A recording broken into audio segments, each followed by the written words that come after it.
the second round, in the same order, Annetta Martin is first.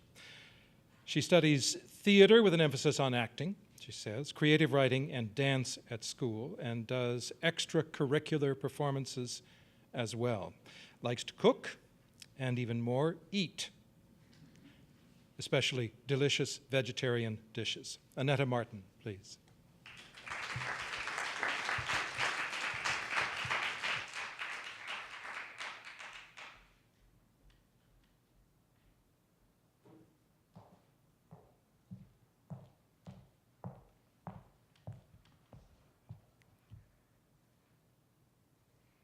Angels by B.H. Fairchild.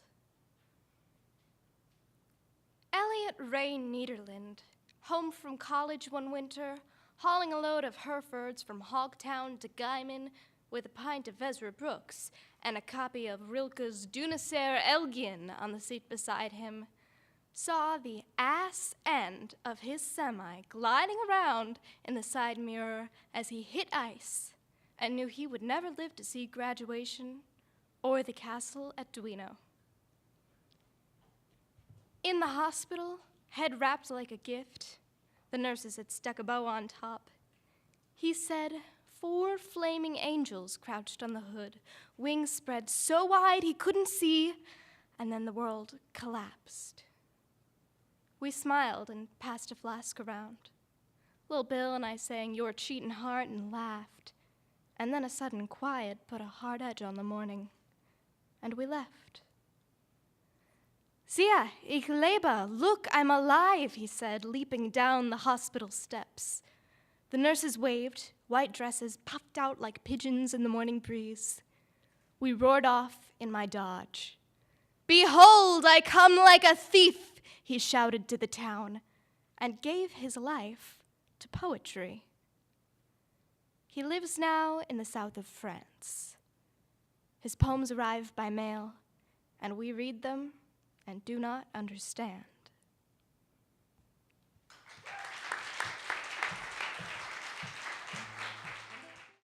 Round 2, contestant 2. Rosalind Gravrock is here from Holy Family Home School. She likes biking, taking long walks, and ballroom dancing.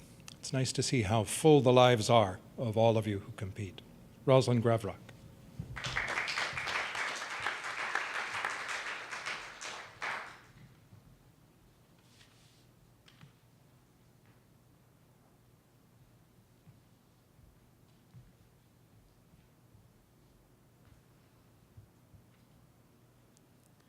The Albatross by Kate Bass. When I know you are coming home, I put on this necklace, glass beads on a silken thread, a blue that used to match my eyes. I like to think I am remembering you. I like to think you don't forget. The necklace lies heavy on my skin. It clatters when I reach down to lift my screaming child. I swing her, roll her in my arms until she forgets. The beads glitter in the flicker of a TV set as I sit her on my lap and wish away the afternoon. I wait until I hear a gate latch lift, the turn of key in lock. I sit amongst toys and unwashed clothes. I sit, and she fingers the beads until you speak in a voice that no longer seems familiar, only strange. I turn as our child tugs at the string. I hear a snap and a sound like falling rain.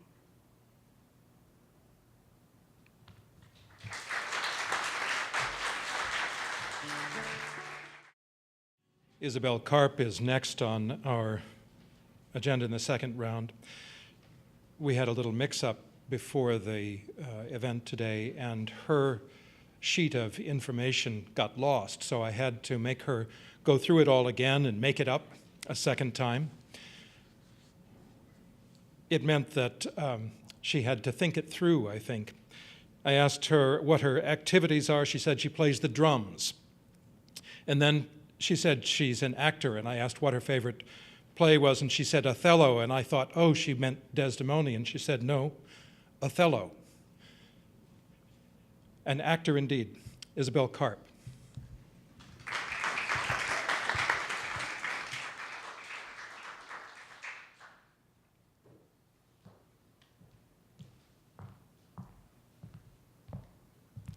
Snow Day by Billy Collins. Today we woke up in a revolution of snow, its white flag waving over everything. The landscape vanished. Not a single mouse to punctuate the black blankness.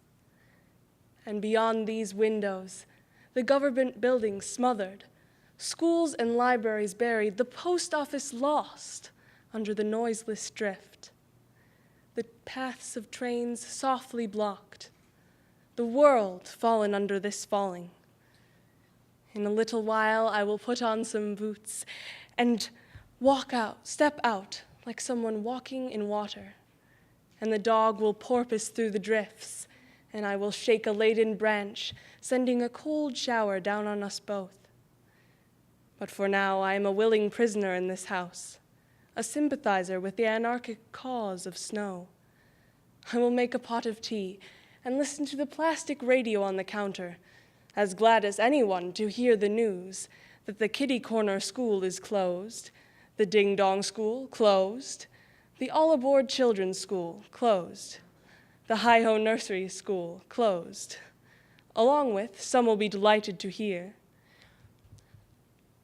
the toadstool school, the little school, Little Sparrow's nursery school, Little Star's day school, the Peas and Carrots day school, the Tom Thumb Child Center, all closed, and clap your hands, the Peanuts Play School. So this is where the children hide all day. These are the nests where they letter and draw, where they put on their bright miniature jackets, all darting and climbing and sliding, all but the few girls whispering by the fence. And now I'm listening hard in the grandiose silence of the snow, trying to hear what those 3 girls are plotting. What riot is afoot? What small queen is about to be brought down?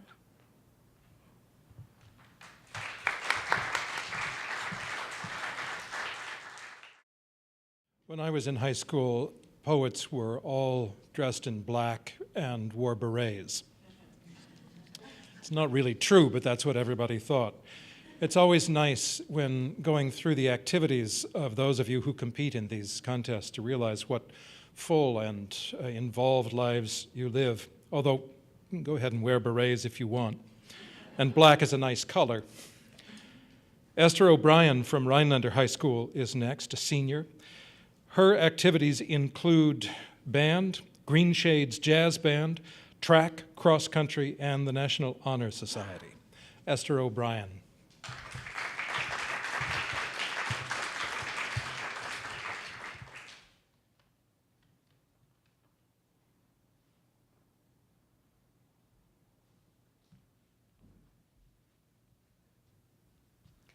The Statesman by Ambrose Bierce. How blessed the land that counts among her sons so many good and wise, to execute great feats of tongue when troubles rise. Behold them mounting every stump, by speech our liberty to guard. Observe their courage, see them jump, and come down hard. Walk up, each cries aloud, and learn from me what you must do to turn aside the thundercloud, the earthquake too. Beware the wiles of yonder quack, who stuffs the ears of all that pass. I alone can show that black is white as grass. They shout through all the day and break the silence of the night as well. They'd make, I wish they'd go and make, of heaven a hell. A advocates free silver, B free trade, and C free banking laws. Free board, clothes, lodging would from me win warm applause. Lo, D lifts up his voice. You see, the single tax on land would fall on all alike.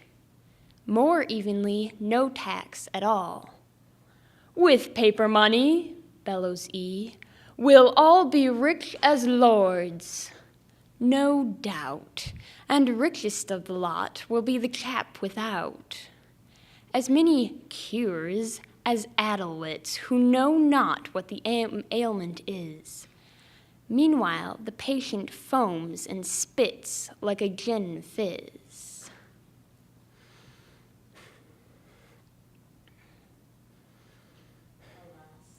Alas, poor body politic, your fate is all too clearly read, to be not altogether quick, nor very dead.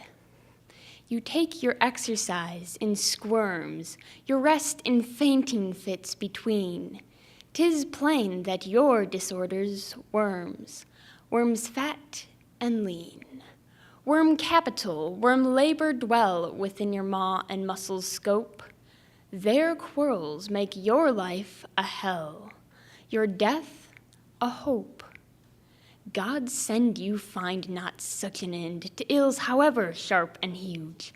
God send you convalesce, God send you vermifuge.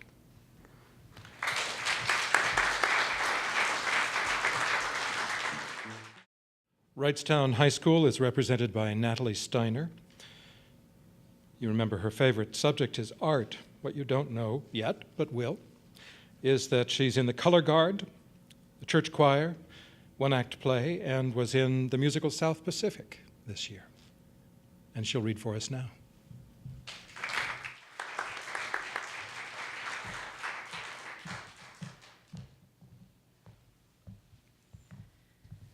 No Moon Floods the Memory of That Night by Etheridge Knight. No moon floods the memory of that night. Only the rain I remember, the cold rain. Against our faces and mixing with your tears. Only the rain I remember, the cold rain, and your mouth soft and warm. No moon, no stars, no jagged pain of lightning, only my impotent tongue and the red rage within my brain, knowing that the chilling rain was our forever, even as I tried to explain. A revolutionary is a doomed man with no certainties but love and history. But our children must grow up with certainties, and they will make the revolution. By example, we must show the way so plain that our children can go neither right nor left, but straight to freedom.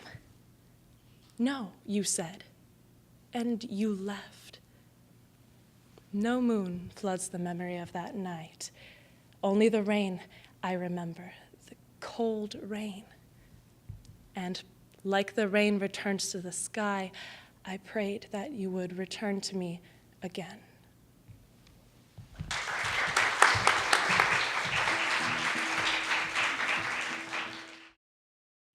A junior at James Madison Memorial High School, Lily Veldren is a member of the Wisconsin Youth Symphony Orchestra, instrument cello, a member of the Madison Memorial Girls Golf Team, and a member of the Madison Memorial String Quartet. And she is here to read for us next.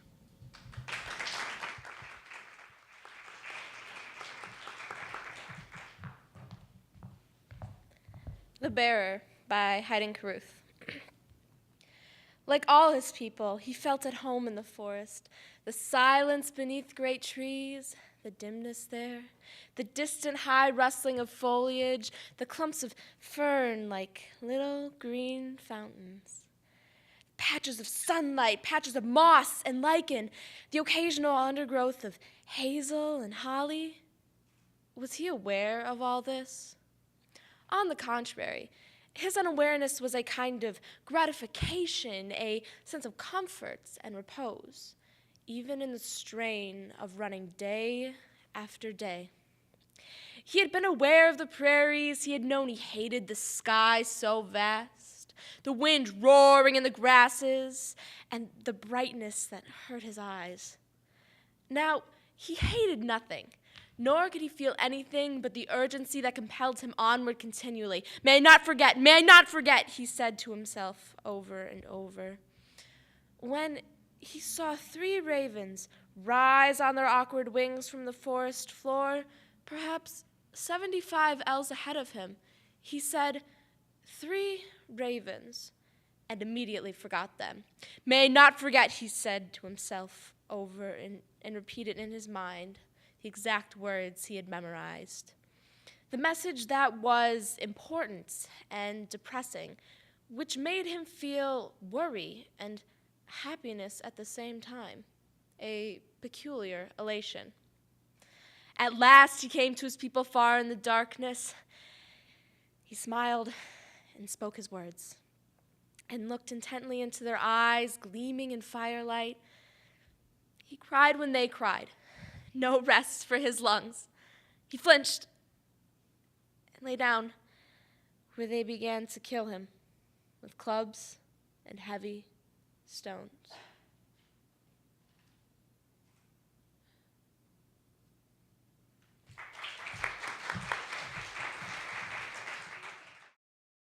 From Veritas Academy, Lydia Wilds. You knew that she loves music. She also loves performing in local theater, singing in the UW Eau Claire's Symphonic Choir, and teaching piano.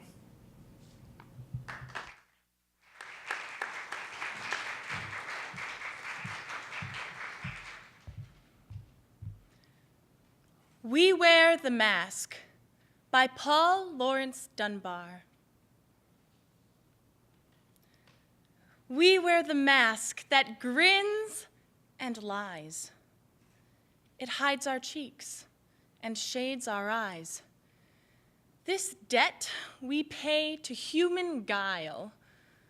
With torn and bleeding hearts, we smile and mouth with myriad subtleties. Why should the world be overwise in counting all our tears and sighs? Nay, let them only see us while we wear the mask. We smile, but, O great Christ, our cries to thee from tortured souls arise. We sing, but oh, the clay is vile beneath our feet, and long the mile. But let the world dream otherwise. We wear the mask.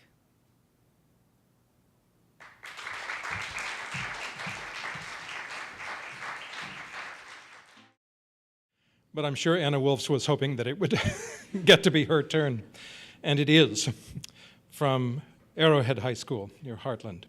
Her activities include Forensic, Junior Statesman of America, Spanish Club, Students Against Destructive Decisions. She is a voice and cello student and a volunteer with Team Up, Camp for Kids with Cognitive Disabilities, and the school's Special Olympics team. Anna Wolfs.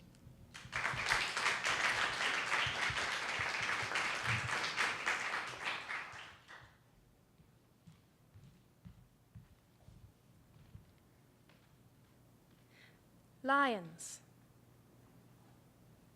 by Sandra McPherson. Lions Don't need your help. In the Serengeti, for instance, 1,000 like the very rich hold sway over more than Connecticut. The mane of the lion, like the hooked jaw of the male salmon, acts as a shield for defense and is the gift of sexual selection. His eyes are fathomless amber. The lion is the most social of the big cats. Pride members are affectionate among themselves. They rub cheeks when they meet. They rest and hunt together, and cubs suckle indiscriminately. But strangers, or members of a neighboring pride, are not usually accepted. If a pride male meets a strange female, he may greet her in a friendly fashion and even mate with her. But the pride females will drive her off. Male lions, usually depicted as indolent freeloaders who let the lionesses do all the hunting, are not mere parasites. They maintain the integrity of the territory. Lions eat communally, but completely lack table manners. Indeed, lions give the impression that their evolution towards a social existence is incomplete. That cooperation in achieving a task does not yet include the equal division of the spoils.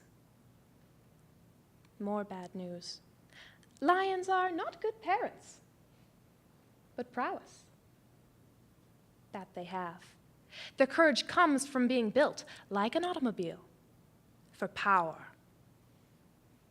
A visible lion is usually a safe lion, but one should never feel safe because almost always there's something one can't see.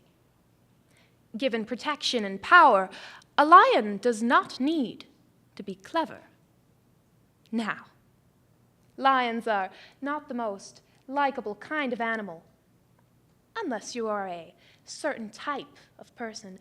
That is, not necessarily leonine in the sense of manly or ferocious, but one who wouldn't mind resting 20 of 24 hours a day, and who is not beyond stealing someone else's kill about half the time. Lions are not my favorite kind of animal. Gazelles seem nicer. A zebra has his own sort of appealing pathos, especially when he is sure prey for the lion. Lions have little to offer the spirit. If we made of ourselves parks and placed the lion in the constituent he most resembled, he would be in our blood.